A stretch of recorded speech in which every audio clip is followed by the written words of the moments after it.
Nous allons continuer notre enseignement sur le pardon des péchés en Jésus-Christ. Nous étions en train de voir, nous avons déjà vu même que Jésus-Christ est mort pour les péchés de tous les hommes. C'est pour que tous les hommes soient pardonnés. Parce que le péché, lorsqu'une personne pêche, elle est séparée de Dieu. La Bible dit dans Ésaïe 59, versets 1 et 2, Dieu disait « Ma main n'est pas trop courte pour sauver, mon oreille n'est pas trop dure pour entendre, mais ce sont vos péchés qui mettent une séparation entre vous. » En fait, c'est Isaïe qui prophétisait. Ce sont vos péchés qui mettent une séparation entre vous et Dieu et qui l'empêchent de vous écouter. Donc, les péchés empêchent Dieu d'écouter celui qui les commet. Nous allons donc voir que nous avons été pardonnés en Christ. Nous avons été pardonnés en Christ. En fait, c'est en Christ qu'on est pardonné. Tant qu'on n'est pas en Jésus-Christ, tant qu'on n'est pas en Jésus, on n'est pas pardonné. Et là, ça vous permet de savoir, vous qui êtes déjà en Christ, que vous êtes déjà pardonné. Parce qu'il y a aussi la pensée de certains, une fausse pensée, une pensée non biblique, anti-biblique même, selon laquelle, bien qu'il soit en Christ, bien qu'il soit enfant de Dieu, Dieu est fâché contre eux pour telle ou telle chose. Mais la Bible nous dit qu'en Christ, nous sommes pardonnés. Nous allons dans les Éphésiens 1, verset 7. Éphésiens 1, verset 7. En lui, nous avons la rédemption par son sang, la rémission des péchés, selon la richesse de sa grâce. La Bible dit ici en lui, c'est-à-dire en Christ. Une personne en Christ est celle qui s'est repentie, qui a cru en lui. En Christ. Donc, hors de Christ, il n'y a pas cela. Il n'y a pas ces deux choses, la rédemption et la rémission des péchés. Il n'y a la rédemption et la rémission des péchés que pour celui qui est en Christ. Et Paul dit ici, en lui, nous avons. Paul était croyant comme vous et moi. Quand il dit nous, lui-même, il est inclus. Donc, vous qui avez cru en Jésus, et moi, nous avons, lorsque nous sommes en Christ, donc depuis que nous sommes en Christ, parce que nous sommes en Christ, nous avons la rédemption par son sang. Le mot rédemption ici est un nom de la même famille que rachat, ou alors du verbe racheter. Donc, il veut dire que nous avons été rachetés par le sang de Jésus-Christ. Mais ce qui nous intéresse ici, c'est le mot rémission. Il parle de la rémission des péchés. Donc, en lui, nous avons la rémission des péchés. Le mot traduit là par rémission est synonyme du mot, en fait, il signifie aussi pardon. Si vous lisez par exemple dans Amplified Bible, la Bible amplifiée, vous verrez qu'elle précise que le mot rémission signifie aussi pardon. Donc, en Christ, nous avons le pardon des péchés. Cela veut dire, comme nous sommes en Christ, nous avons déjà été pardonnés. Il n'a pas dit nous aurons. Il n'a pas dit nous aurons le pardon des péchés. Il n'a pas dit nous aurons le pardon des péchés. Il a dit nous l'avons déjà. Nous l'avons déjà. Bon. Mais avant même cela, il y a quelque chose que j'aurais même dû dire avant. Avant d'avoir la rédemption, la rémission des péchés, puisque nous sommes en train de parler de la repentance, de la foi en Jésus-Christ, eh bien, il faut que nous parlions maintenant de la foi. Nous sommes en train de parler de la repentance, de l'évangile et de la foi en Jésus. Lisons donc 1 Corinthiens 15. 1 Corinthiens 15, parce que nous sommes en train de parler de l'évangile aussi. Pour que vous voyez, pour que vous compreniez ce que c'est que l'évangile et à quoi il sert. 1 Corinthiens 15, versets 1 à 4. 1 Corinthiens 15, versets 1 à 4. Je vous rappelle, frères, l'évangile que je vous ai annoncé, que vous avez reçu, dans lequel vous avez persévéré et par lequel vous êtes sauvés, si vous le retenez tel que je vous l'ai annoncé.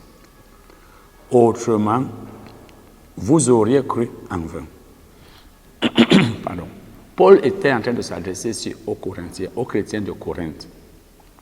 Si vous lisez 1 Corinthiens 4, verset 15, il leur a dit qu'il était leur père, parce que c'est lui qui leur avait prêché l'évangile. C'est lui qui les avait fait naître de nouveau par l'évangile qu'il leur avait annoncé. Donc, il leur rappelle donc ici maintenant, je vous rappelle l'évangile que je vous ai annoncé. Ça veut dire, lorsque j'étais venu chez vous pour la première fois, je vous ai annoncé la bonne nouvelle, parce que je vous ai dit le mot traduit par bonne nouvelle, c'est lui qui est aussi traduit par évangile. Je vous ai annoncé la bonne nouvelle du salut. Vous la connaissez. Je vais maintenant vous la rappeler. Il commence donc à dire, je vous ai enseigné, ou alors je vous ai communiqué, c'est la bonne traduction, je vous ai communiqué, comme je l'avais aussi reçu, que Christ est mort pour nos péchés, qu'il a été enseveli et qu'il est ressuscité. Paul leur a donc dit, Jésus-Christ est mort pour nos péchés. Nous avons péché, nous tous. Parce que la Bible nous dit dans Romains 5, verset 12, que par un seul homme, c'est-à-dire par Adam, le péché est entré dans le monde et par le péché, la mort. Tous les hommes sont devenus pécheurs à cause du péché d'Adam. Il dit donc, Christ est mort pour ces péchés-là. Il a été enseveli et il est ressuscité. Il suffit que vous croyez. Il dit même, l'évangile que je vous ai annoncé, il dit, dans lequel vous avez persévéré et par lequel vous êtes sauvés. Mais avant ça, il dit que vous avez reçu. Donc vous avez reçu cet évangile, vous avez reçu cette bonne nouvelle. Vous avez accepté cette bonne nouvelle. Recevoir veut dire ici accepter. Puisque vous avez cru que Jésus est mort pour vos péchés, il a été enseveli, il est ressuscité. Vous êtes sauvés par la foi en Jésus, par cet évangile. Vous voyez donc que c'est quand on croit que Jésus est mort pour nos péchés, quand une personne croit que Jésus est mort pour ses péchés, qu'il a été enseveli, qu'il est ressuscité, qu'elle sera pardonnée ou qu'elle est pardonnée. Je me rappelle, j'étais à une certaine église où j'étais encore très jeune. Je récitais cela sans rien comprendre. Et peut-être vous êtes partie de ceux-là qui récitent aujourd'hui. Je crois en Dieu. Je crois que c'est le Père Tout-Puissant, Créateur du ciel et quoi. Et en Jésus-Christ, son Fils unique, qui a été conçu du Saint-Esprit, est né de la Vierge Marie, a été enseveli, etc., etc. C'est une très belle récitation. Mais quand tu récites ça sans rien comprendre, cela ne te rapporte rien. Ce que tu dois savoir, c'est que Christ est mort pour tes péchés. Il a été enseveli, il est ressuscité. Et si tu reconnais que tu es pécheur, tu confesses donc que je reconnais, comme on va le voir, que Jésus est mort pour mes péchés, il a été enseveli, il est ressuscité.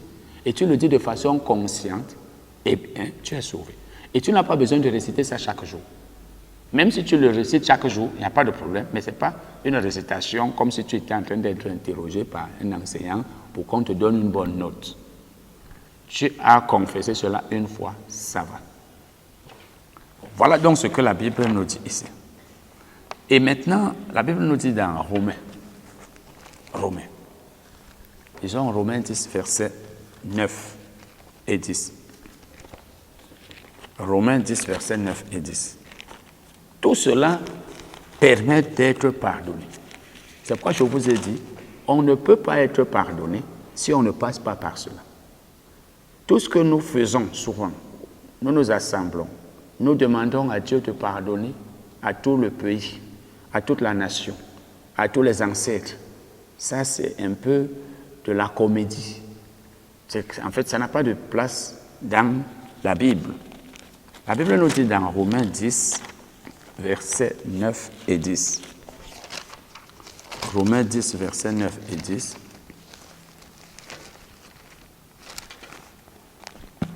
Nous allons lire. Paul dit ceci. Si tu confesses de ta bouche le Seigneur Jésus, ça veut dire si tu déclares, le verbe traduit ici par confesser, veut dire déclarer. Il signifie aussi admettre, il signifie aussi reconnaître. Déclarer, admettre, reconnaître, confesser, c'est la même chose. Et vous verrez dans certaines versions, si tu reconnais Jésus comme Seigneur. Si tu confesses de ta bouche, si tu reconnais le Seigneur, Jésus comme Seigneur, si tu reconnais de ta bouche, il faut voir que la Bible dit ici de ta bouche.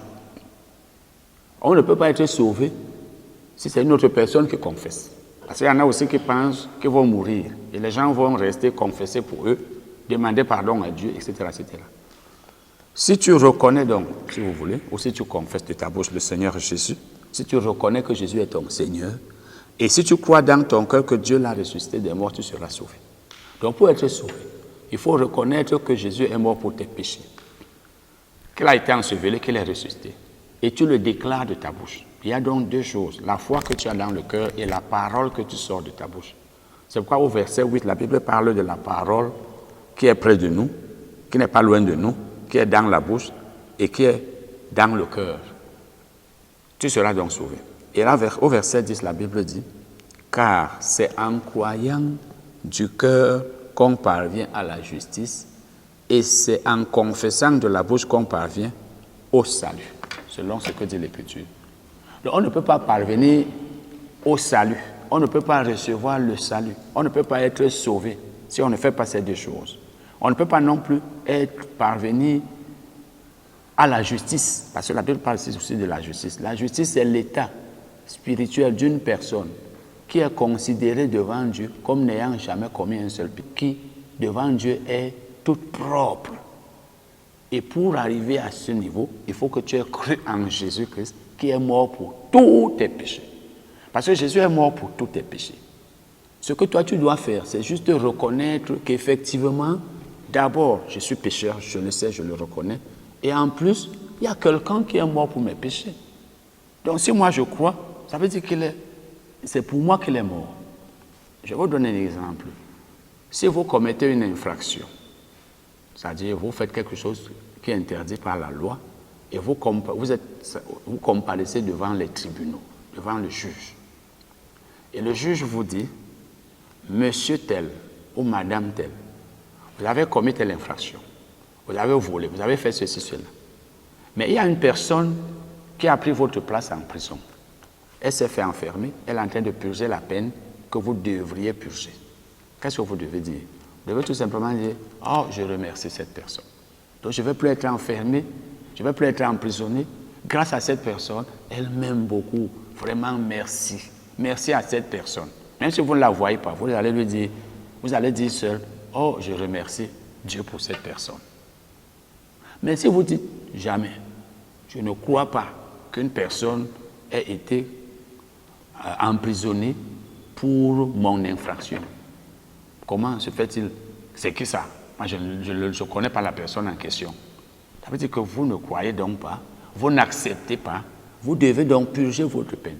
Dans ce cas, vous devez aller en prison. Donc vous avez trouvé que ce que la personne-là a fait en se laissant emprisonner à votre place, eh bien, ce n'était pas nécessaire. Vous purgez donc la peine, pourquoi vous enfermez? C'est la même chose. Si vous croyez en Jésus-Christ, vous êtes pardonné. Si vous ne croyez pas en lui, lui qui est mort pour tous vos péchés, vous qui étiez séparés de Dieu, vous qui ne pouviez pas vous approcher de Dieu, vous qui étiez privés de la gloire de Dieu, Romains 3, verset 23, dont la présence de Dieu n'était plus avec vous, vous étiez morts spirituellement. Si vous ne croyez pas en celui qui est mort pour vous, eh bien, vous n'êtes pas sauvés. Nous allons maintenant poser une question. Je vais poser une question, la question suivante. C'est une question importante, intéressante. Question. Doit-on confesser les péchés pour être sauvé? Doit-on confesser les péchés pour être sauvé? Parce que nous venons de voir dans Romains 10, verset 9. Si tu confesses de ta bouche le Seigneur Jésus. Si tu confesses de ta bouche le Seigneur Jésus. C'est ce que nous venons de voir. Nous n'avons pas vu si tu confesses de ta bouche tes péchés. Vous savez, une grande partie de l'Église, ou du moins plusieurs personnes, plusieurs chrétiens, tout ce qu'ils savent au sujet de la confession, c'est celle des péchés. Or, on peut confesser même la parole de Dieu. Il y a la confession de la parole de Dieu, la déclaration de la parole. Je déclare ce que la Bible dit à mon sujet et je crois que ça va s'accomplir. Il y a aussi la confession des péchés, bien sûr, mais il y a également la confession de Jésus. Ce que nous avons vu, c'est la confession de Jésus.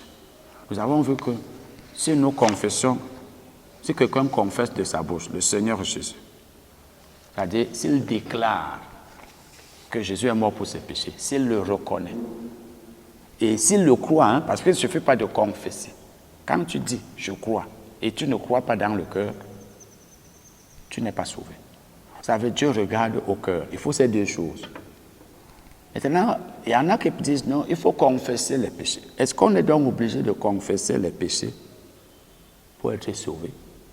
Est-ce qu'on doit dire j'ai volé, j'ai fait ceci, j'ai fait cela pour être sauvé? C'est ce que nous allons voir maintenant. Lisons ceci. D'abord, nous avons déjà lu Romains. Ce ne sont pas les péchés qu'on confesse, mais c'est Jésus qu'on confesse. Parce qu'il y a une différence entre confesser Jésus et confesser les péchés. Je confesse Jésus parce qu'il est mort pour tous mes péchés. Je reconnais que Jésus est mort pour tous les péchés que j'ai commis. Je n'ai pas besoin de confesser mes péchés. Parce que personne ne peut même se souvenir de tous ces péchés. Premièrement, c'est ce que nous devons savoir. Parce que si tu veux confesser tes péchés, l'un après l'autre, il y en a parmi nous qui ont déjà commis peut-être 1000 péchés, d'autres peut-être 1 million, d'autres 1 milliard. Comment vas-tu t'en souvenir? Dieu a facilité les choses. Parce que d'abord, Dieu a su que ce n'est pas parce qu'on a péché ou parce qu'on pêche quotidiennement, c'est même ça. Ce n'est pas parce qu'on pêche quotidiennement qu'on ne sera pas sauvé ou qu'on sera condamné. C'est parce qu'on ne croit pas en Jésus. Donc, on n'a pas besoin de confesser les péchés qu'on a eu à commettre toute sa vie.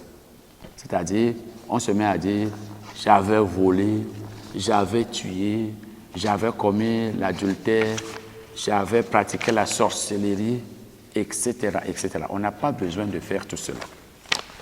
Voici ce que Dieu a fait. Dieu, sachant que le monde a péché, et surtout que le monde a la nature de pécheur, ce n'est même pas à cause des péchés que nous commettons quotidiennement.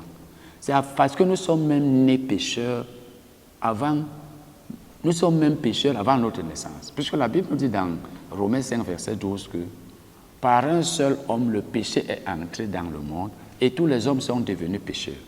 Je ne suis pas devenu pécheur parce que j'ai commis tel péché. Je suis devenu pécheur parce que je suis né pécheur. Maintenant, les péchés que je commets quotidiennement ne sont que la conséquence de ma nature de pécheur. Ce qui veut dire que pour que cette nature s'efface, pour qu'elle disparaisse, pour que je ne sois plus considéré comme pécheur devant Dieu, ce dont j'ai besoin, ce n'est pas la confession de mes péchés l'un après l'autre, mais c'est la reconnaissance de Jésus. Parce que lui, il a porté sur la croix tous mes péchés. C'est comme un sac contenant tous mes péchés. Lui, il les a portés. Il a tout porté. Tout ce que je dois dire, c'est que je reconnais qu'il est mort pour tous les péchés que j'ai commis. Je n'ai même pas besoin de les énumérer. Je n'ai même pas besoin de les connaître. Comme je l'ai dit, personne ne peut se souvenir de tous les péchés qu'il a commis. Personne. Peut-être que tu as volé, peut-être que tu as menti. Et nous avons même commis des péchés que nous ignorons. Parce que notre niveau de connaissance de la parole de Dieu, étant bas souvent, nous empêche de savoir que telle chose est péché. Alors Dieu a facilité les choses, parce que sinon personne ne serait sauvé. S'il fallait confesser tous les péchés qu'on a commis depuis la naissance, personne ne serait sauvé. Même nous, au moment où nous parlons, même nous qui avons déjà cru en Jésus, nous avons des péchés que nous n'avons pas encore confessés. Alors, ce qu'il faut confesser, ce ne sont pas les péchés qu'on a commis, mais c'est Jésus. Maintenant, il y a un verset, ou alors un passage de la Bible que nous citons souvent aux gens. Nous disons, voilà, les gens confessaient ce qu'ils avaient fait, etc., etc. Vous savez, on ne bâtit pas une doctrine sur l'histoire.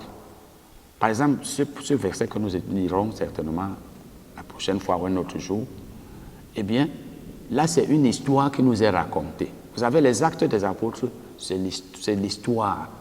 Dans les versions allemandes même, c'est Apostelgeschichte. En allemand, ça veut dire acte, ça veut dire histoire des apôtres. C'est histoire des apôtres. Donc vous ne pouvez pas prendre une histoire qui est racontée dans les actes des apôtres et vous en faites une doctrine.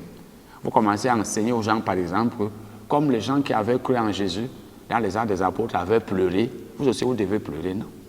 Ce n'est pas une doctrine. C'est une chose qui a été faite par certaines personnes, mais nulle part il n'est demandé aux gens de pleurer. C'est un exemple que je viens de donner. Je suis donc en train de dire que la confession des péchés, ce n'est pas ça qui donne le salut. La confession des choses mauvaises qu'on a faites, ce n'est pas ça qui fait recevoir le salut. Ce qui fait recevoir le salut, c'est la confession de Jésus, c'est-à-dire la reconnaissance de Jésus. C'est reconnaître que Jésus est mort pour nos péchés, qui nous fait échapper à la condamnation. Donc, pour ne pas être condamné, confesse Jésus-Christ. Reconnais qu'il est ton Seigneur et Sauveur, qu'il est mort pour tes péchés. Et tu dis ceci, après moi. Si tu reconnais que tu es pécheur, tu te repens dans ton cœur, tu décides dans ton cœur d'abandonner ta vie de péché, quels que soient les péchés que tu as eu à commettre dans la vie, même si tu as tué, Dieu veut te pardonner. Dieu ne veut pas la mort du pécheur, mais il veut que le pécheur abandonne ses péchés. Si tu es prêt à le faire, tu décides donc dans ton cœur que tu ne vas plus mener la vie de péché que tu menais. Les choses mauvaises que tu faisais, tu ne les feras plus. Et tu dis ceci. Dieu Tout-Puissant, je reconnais que je suis pécheur.